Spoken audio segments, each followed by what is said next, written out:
বাকী ৰাইজ সকল যিসকলে আমাৰ এই ভিডিঅ'খন চাই আছে সকলোলৈ আমাৰ তৰফৰ পৰা স্বাগতম আন্তৰিক শুভেচ্ছা অভিনন্দন জনালো।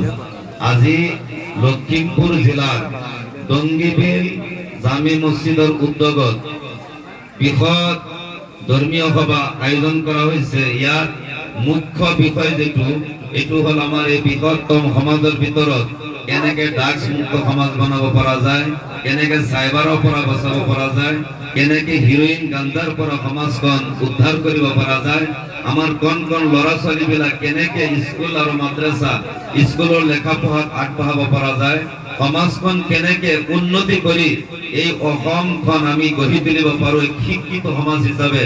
আজি ইয়াৰ কাৰণে দংগিবিল জামে মছজিদৰ বৃহত্তম সমাজে আজি আমাৰ এই জলসা আয়োজন কৰিছে।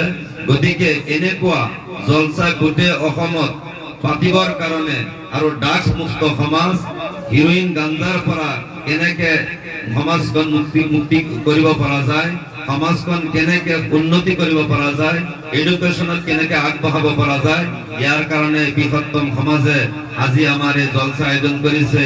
আমি সকলোৰে ইনশাআল্লাহ আগলৈ চিন্তা কৰিম যে আমাৰ সমাজৰ এটা এটা মানুহ কেনেকে ড্ৰাগছৰ পৰা, হিৰোইনৰ পৰা, গাঞ্জাৰ পৰা আৰু বেবিচাৰৰ পৰা, অন্যায় কামৰ পৰা কেনেকে বাচি যায়।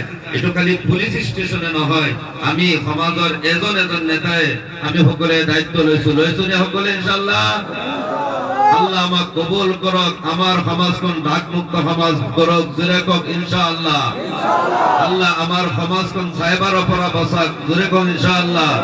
আমি সকলে একমত হৈ সমাজখন পবিত্র করার চেষ্টা করিম। সকলে প্রতিজ্ঞা করিছো নে? আল্লাহ আমাক তৌফিক দান করক, জোরে কক আমিন।